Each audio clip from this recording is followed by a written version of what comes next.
बिस्मिल्लाहिर्रहमानिर्रहीम। अस्सलाम वालेकुम नाज़रीन, आप यूट्यूब चैनल देख रहे हैं, मैं इमरान खान हूँ। लेकिन पाकिस्तान के ताजिर भी डोनाल्ड ट्रंप की तरह ये जानते हैं और पूरा पाकिस्तान ये जानता है कि तमाम इख्तियारात इस वक्त आसिम मुनीर साहब के पास हैं और उन्होंने पूरे पाकिस्तान को कंट्रोल कर लिया है। लिहाजा कोई भी शख्स कोई भी चीज़ पाकिस्तान में मांगना चाहता है तो वो आसिम मुनीर से रब्ता करता है। उन्हें लगता है कि स्याह और सफ़ेद के ये मालिक बन चुके हैं, अल्टीमेट पावर इनके पास है। ना सियासतदानों की कोई औकात है, ना ब्यूरोक्रेसी की कोई औकात है, ना पाकिस्तान के आइन और कानून की कोई औकात है, ना कोई कायदा है, ना कोई ज़ाब्ता है। सिर्फ एक डंडा है जो आसिम मुनीर साहब के हाथ में है और वो अपने मुताबिक पाकिस्तान को चला रहे हैं। ये बैनर चीख चीख कर ये कहानी आपको सुना रहा है, ये पूरी दुनिया में आपको कहीं नहीं मिलेगी। अमेरिका के अंदर अगर कभी ज्यादती हो रही हो तो वो अमेरिकन आर्मी चीफ को कभी कोई नहीं लिखेगा, मजाक उड़ाएंगे लोग उसका। इंडिया में अगर कोई ज्यादती हो रही हो तो इंडियन आर्मी चीफ को कोई नहीं लिखेगा, मजाक उड़ाएंगे लोग उसका। इसी तरह नेपाल में, भूटान में, श्रीलंका में, ईरान में और दुनिया के किसी भी मुल्क में, गल्फ कंट्रीज में, पूरे यूरोप के अंदर कहीं पे भी आपको आर्मी चीफ से कोई अपील नजर नहीं आएगी। लेकिन पाकिस्तान में लोग आर्मी चीफ से अपील कर रहे हैं क्योंकि लोग जानते हैं कि उन्होंने सारे के सारे इख्तियार पे कंट्रोल हासिल कर लिया है। और यह 27वीं आईनी तरमीम के जरिए से हुआ। कुछ चीजें पहले मैं आपको 27वीं आईनी तरमीम पे बताता हूं, फिर एक बड़ा अफसोसनाक वाकया है कि एक और ड्रोन हमला हुआ। और ये ड्रोन हमला मैं आपको बाद में इसलिए रिपोर्ट करूंगा कि मुझे ऐसा लगता है कि अब कबायलियों का खून बहाया जाएगा तवज्जो हटाने के लिए। तवज्जो हटाई जाए इस बात से कि एक एक्सटेंशन हासिल की है जजों ने भी और आर्मी चीफ ने भी। तवज्जो हटाई जाए इस बात पे कि सदर ने और आर्मी चीफ ने ताहयात इम्यूनिटी या इस्तिस्ना हासिल कर लिया है। तवज्जो हटाई जाए इस बात से कि सारी जिंदगी मुराहत मिलेंगी और पूरा का पूरा निजाम कंट्रोल में रहेगा। तवज्जो हटाई जाए उन बैनुल अक़वामी खबरों से जो छप चुकी हैं, मैं आगे चल के आपको बताऊंगा। लेकिन सबसे पहले जो खबर मैं आपको देता हूं, फैसल वाडा साहब ने बहुत बड़के मारी, बहुत ऊंची ऊंची बोले। वो कितने बहादुर हैं, कितने दलेर हैं, ये मैं जानता हूं। इमरान खान के साथ वो 4 दिन खड़े नहीं हो सके, वो फौरी तौर पे जाकर मिलिट्री एस्टेब्लिशमेंट की गोद में बैठ गए। वो अपने मुंह से कहते हैं वो किस कबीले का हिस्सा है। हत्ता कि एक दिन उन्होंने बूट उठाया और चमकता हुआ बूट उठाकर काशिफ अब्बासी के प्रोग्राम में टेबल के ऊपर रख दिया और रख के जनाब उन्होंने कहा जी कि ये औकात है और ये चाट चाट के साफ किया हुआ है। तो ये फैसल वाडा है, वो बहादुर बनने की एक्टिंग कर रहे हैं क्योंकि उनके पीछे मिलिट्री एस्टेब्लिशमेंट का हाथ है। ये जो बड़के उन्होंने मारी ना टीवी पे बैठ के जजों के खिलाफ या निजाम के खिलाफ, और ये जो कामयाबी के उन्होंने शादियाने बजाए और मिठाइयां बांटी, याद रखें फैसल वाडा साहब आपने शिकस्त किसको दी है? आपने 25 करोड़ पाकिस्तानियों के मैंडेट को शिकस्त दी है चंद जर्नैलों के साथ मिलकर। फैसल वाडा साहब आपने पाकिस्तानियों को तकलीफ और दुख दिया है और आप वहां बैठकर बड़के मार रहे हैं कि अब हम ये भी कर देंगे वो भी कर देंगे।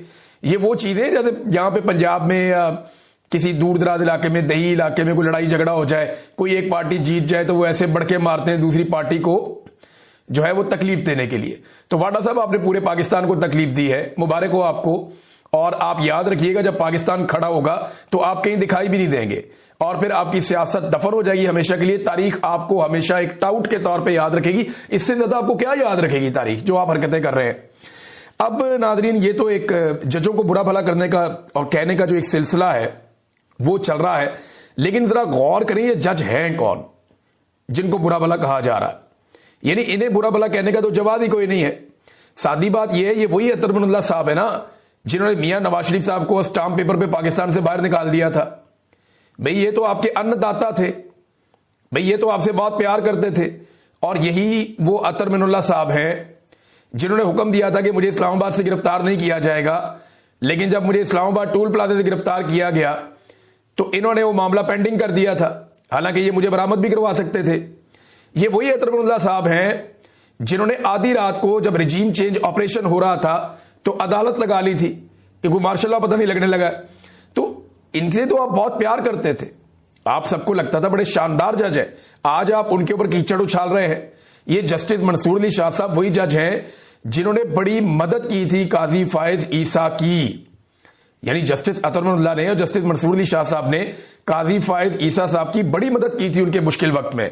लेकिन काजी साहब जाते जाते इनके लिए गड्ढे खोद कर गए और अब इन्हें भी एहसास हुआ इन जज साहिबान को कि ये जो जिस मामले में हो सकता है जानबूझकर ना किया हो, बिल्कुल मैं ये कहता हूं हो सकता है इन्होंने अच्छी नीयत के साथ किया हो, मैं इनको बदनीयत कभी नहीं कहूंगा।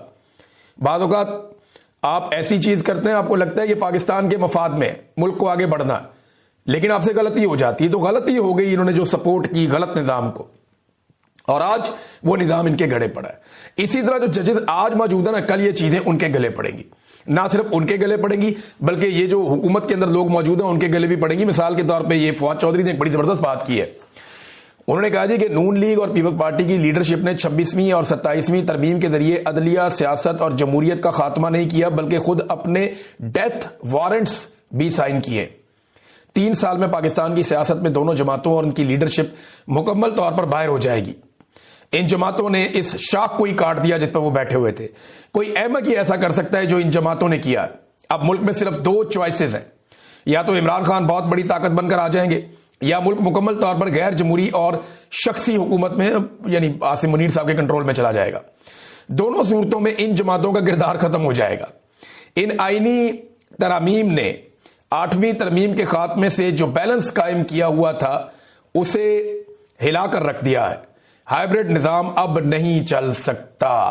तो जिसका दिल करता है पर्सनल स्पेसिफिक अपनी मर्जी का एक आईनी तरमीम या कानून बनाकर ले आता है। अब नाज़रीन, क्या जजों की तहरीक शुरू होने वाली है? ये एक बड़ा सवाल है। जजेस ने इस्तीफा दिया है तो वो क्या करेंगे? देखिए, इसमें मंसूर अली शाह साहब जो है ना, वो उनका करैक्टर बिल्कुल अलग तरह का है। वो पाकिस्तान भर के जजों में, पाकिस्तान भर की अदलिया में, वकला में वो बड़े अपराइट आदमी के तौर पर जाने जाते हैं। उनका चैम्बर भी बड़े बड़े वकील पैदा कर चुका है माजी में। तो मंसूर अली शाह साहब का अपना एक औरा, उनका अपना एक कद है। लेकिन अतर मिनुल्लाह साहब जो है वो वकला तहरीक को चलाने के मास्टर हैं, वो उसे बहुत अच्छी तरह जानते हैं।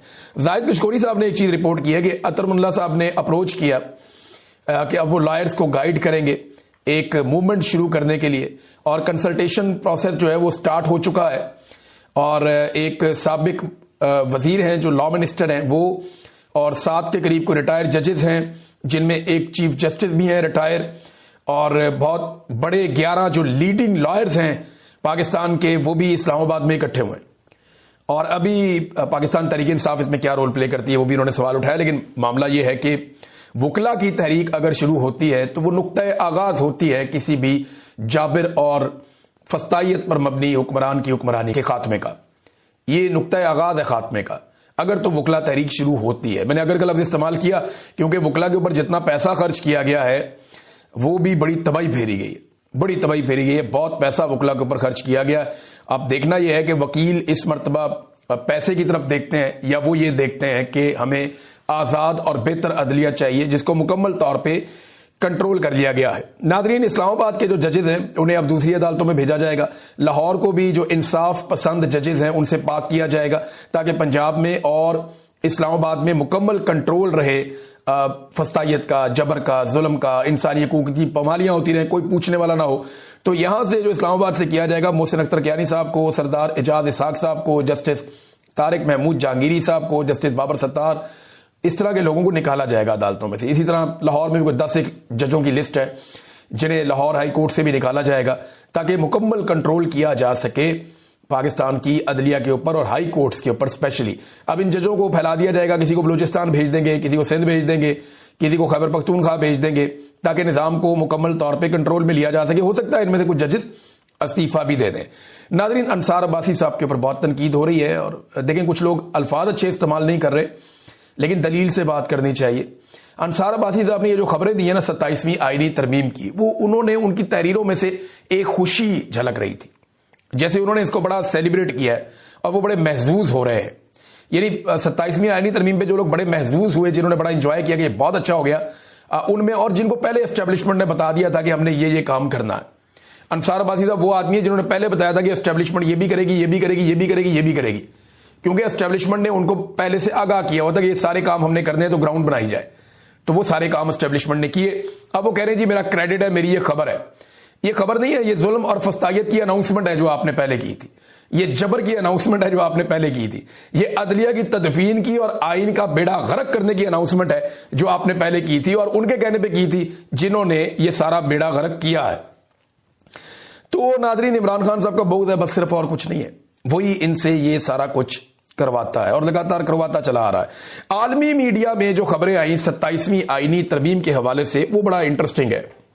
फाइनेंशियल टाइम्स ने अपने इदारिया में एक बात की तंबीह भी की। उन्होंने कहा जी फील्ड मार्शल आसिम मुनीर के रवैये और पॉलिसियों के नतीजे में पाकिस्तान का हाल मिस्र जैसा हो सकता है, जहां फौज की बालादस्ती तो है मगर मईशत और मुआशरा जमूद का शिकार है, बर्बादी का शिकार। इसी तरह अगर आप बैनुल अक़वामी अखबारात देखें तो दुनिया भर का जो मीडिया है वो इसको आसिम मुनीर साहब को बहुत ज्यादा पावर्स देने के तौर पे रिपोर्ट कर रहा है।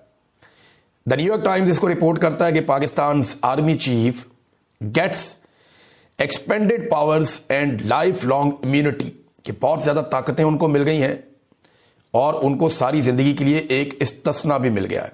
ये पूरी दुनिया में कोई फख्र की बात नहीं है।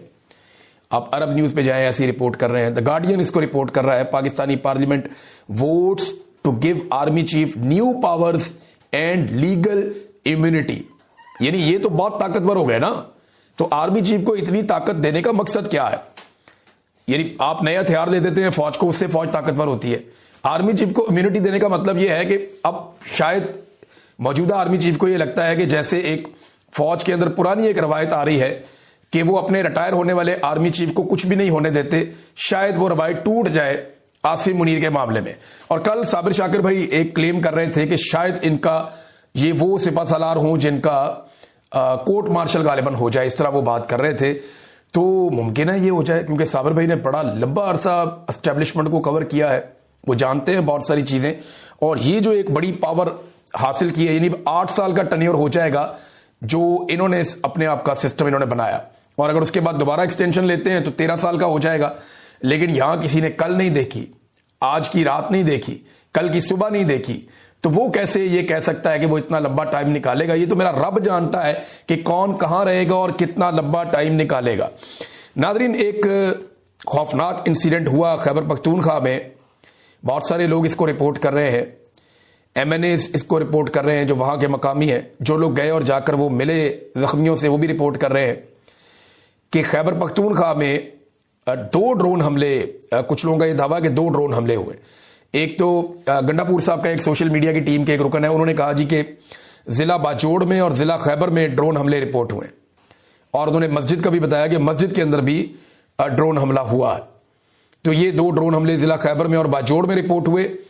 और उसके बाद मेरे सामने ये एक और इंफॉर्मेशन है, और ये बता रही है हरमीत सिंह ये रिपोर्ट कर रहे हैं कि जिला खैबर की बात, ये तीरा शलोबर में शादी की खुशियां खौफ में बदल गई और तबाही में बदल गई जब एक मुबजरा ड्रोन हमले, यानी ड्रोन के जरिए से आप गोला फायर किया जाता है ना, वो माटर भी बाद का ड्रोन से फायर होता है गोला, तो ऊपर से गिरने वाले गोले ने वलीमे की तकरीब को निशाना बनाया, जिसके नतीजे में बच्चों और खवातीन समेत कम से कम 8 अफराद जख्मी हो गए। उन्हें अस्पताल मुंतकिल किया गया जहां उन्हें तिब्बी इमदाद फराहम की जा रही है। मेंबर सूबाई असम्बली और चेयरमैन डेडिक खैबर अब्दुल गनी अफरीदी ने वाकई की तस्दीक करते हुए बताया कि उन्होंने तमाम जख्मियों की फर्दन अयादत की है। अस्पताल इंतजामिया को कहा कि कोई कोताही ना की जाए, इनका इलाज किया जाए अच्छे तरीके से, और उनके मुताबिक ऐसे वाकयात पूरे कबायली इलाके को दोबारा खौफ की लहर में धकेल देते हैं। और नादरीन याद रखिएगा, ये वाकया ऐसे वक्त में पेश आया जब खैबर पख्तूनख्वा में हाल ही में एक जरगा हुआ, और जरगे से वापस जाते हुए पश्तून तहफ़्फ़ुज़ मूवमेंट के 2 लोगों को अगवा भी किया गया। ये बड़ी अजीबोगरीब सूरत हाल है जो खैबर पख्तूनख्वा में, और वहां की गवर्नमेंट ये इसको फेस कर रही है, वहां के जो कबायली हैं वो इसको फेस कर रहे हैं। इस पे जो है वो एक असद कैसर साहब ने स्टेटमेंट दिया है शदीद किस्म का, फ्लोर पे खड़े होकर। उन्होंने कहा कि शादी की तकरीब पर आज आपने फिर ड्रोन हमला किया है। 2 रोज पहले खैबर पख्तूनख्वा का सबसे बड़ा जरगा हुआ और उसके फैसलों को आप नहीं मान रहे। क्या आप खैबर पख्तूनख्वा के लोगों को पाकिस्तानी समझते भी हैं? यह बड़ा सवाल किया गया है और मुतालबा किया जा रहा है कि इसके ऊपर एक FIR दर्ज की जाए इस हमले में, और नॉमिनेट किया जाए जो लोग इस हमले के लिए जिम्मेदार हैं। नाज़रीन, कुछ बड़े फैसले किए हैं सुहेल आफरीदी ने, और यही वो फैसले हैं जो एस्टेब्लिशमेंट के लिए मुश्किलात पैदा कर सकते हैं खैबर पख्तूनख्वा में। देखिए, तवज्जो हटाने की पॉलिसी तो है, मैंने आपको पहले बताया था, लेकिन सुहेल आफरीदी ने बताया कि सियासी इख्तिलाफात अपनी जगह, लेकिन अमन हम सबका मुश्तरका हदफ है। सूबाई असम्बली की तमाम करारदादों पर मुकम्मल अमल दरामद किया जाएगा। सबसे अहम करारदाद action in aid of civil powers के खात्मे से मुताल्लिक है। ये जो action in aid of civil powers है, ये वो कानून है जिसके तहत खैबर पख्तूनख्वा के अंदर फौज मिलिट्री ऑपरेशंस करती है।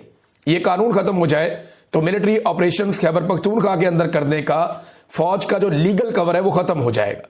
फिर उनके पास वो इम्यूनिटी या इस्तिस्ना वहां पे नहीं रहेगा। तो उसके बाद वो मजबूर होंगे कि जब जब उन्हें हुकूमत बुलाएगी, जब जब उन्हें हुकूमत इजाजत देगी या तलब करेगी, तभी आकर वो एक्शन ले सकेंगे, अदरवाइज वो एक्शन नहीं ले सकेंगे। और उन्होंने कहा कि ये इसलिए खत्म करेंगे कि ये बुनियादी इंसानी हकूक के मुनाफी है। फिर 9 में ही रेडियो पाकिस्तान हमले की तहकीकात के लिए इंक्वायरी कमीशन कायम किया जाएगा और तमाम शवाहिद सीसीटीवी फुटेज समेत उसके अंदर जमा करवाए जाएंगे और काबीना को रिपोर्ट भी पेश की जाएगी कमीशन की जानिब से। फिर उन्होंने कहा जी कि एक और बड़ी इंपॉर्टेंट चीज की सुहेल अफरीदी ने, ये एक बड़ा इनिशिएटिव है जो उन्होंने लिया कि सूद से पाक खैबर पख्तूनख्वा मौजूदा हुकूमत की अव्वलीन तरजीहात में शामिल है। हम खैबर पख्तूनख्वा को सूद के नासूर से पाक करने के लिए पॉलिसी बना रहे हैं और इस्लामिक इन्वेस्टमेंट मुतारिफ करवाएंगे।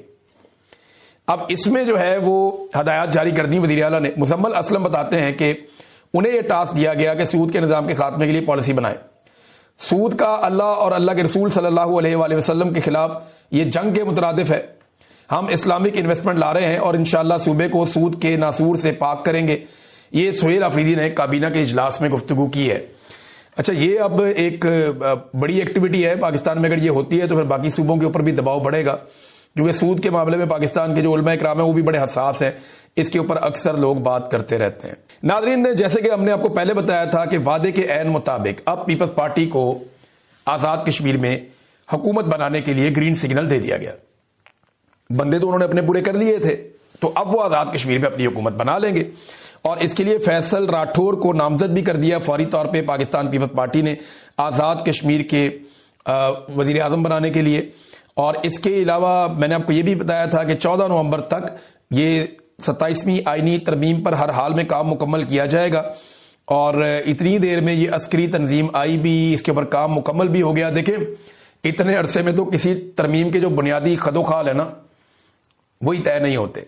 ये तय नहीं होता कि ये तरमीम होनी कैसे, करनी कैसे, कर दी किस तरीके से होगी, कौन कौन सी, इसकी डिस्कशन तरमीम की कई कई महीनों तक चलती है। यहां पे तरमीम अचानक टक करके आती है, एक हफ्ते के अंदर अंदर मंजूर होती है और वो गई, किसी को समझ भी नहीं आई क्या है। और तरमीम आने के बाद लोग उसकी शिकें पढ़ रहे हैं कि जनाब इसके अंदर क्या है। बहुत सारे लोग बेचारे तजिया नहीं कर रहे थे, वो कह रहे थे हमारे सामने कोई तरमीम आएगी तो हम इस पर बात करेंगे ना। तो ये तो अंडरस्टूड था कि तरमीम ने करना क्या है, कि आर्मी चीफ को ताकत देनी है। तरमीम ने एक्चुअली तो ये करना है। दूसरा, अदलिया को मुकम्मल कंट्रोल करना है, ये भी होना था, वो भी हो गया। तीसरा, हुकूमत को, जो नाजायज हुकूमत है उसको आगे बढ़ाना है। मिसाल के तौर पर तरमीम में किसी को क्या मिला, ये सबसे इंपॉर्टेंट क्वेश्चन आपके दिमाग में होना चाहिए। तो देखें ना, तरमीम के बाद बदला क्या पाकिस्तान में। नंबर 1 चीज जो बदल गई वो फील्ड मार्शल आसिम मुनीर ने बेशुमार इख्तियारात हासिल कर लिए। नंबर 2, पाकिस्तान की अदलिया हमेशा के लिए एस्टेब्लिशमेंट और हुकूमत के मुकम्मल तौर पर ताबे हो गई। नंबर 3, जो जरदारी ने उम्र भर का एक तहफ़्फ़ुज़ हासिल कर लिया आइन में। नंबर 4, जाली हुकूमत को टूल देने का मुकम्मल बंदोबस्त कर लिया गया। ये चीजें हासिल की ना तरमीम से, लेकिन इस तरमीम से आम आदमी को क्या मिला, क्या फायदा हुआ। फर्ज करें क्या कोई शख्स पाकिस्तान में गुर्बत की लकीर से ऊपर आया इस तरमीम के बाद। आधे के करीब पाकिस्तानी जो हैं वो गुर्बत की लकीर से नीचे, उन्हें तो कोई फर्क नहीं पड़ा। क्या बच्चों की तालीम और सेहत पर कोई फर्क पड़ा?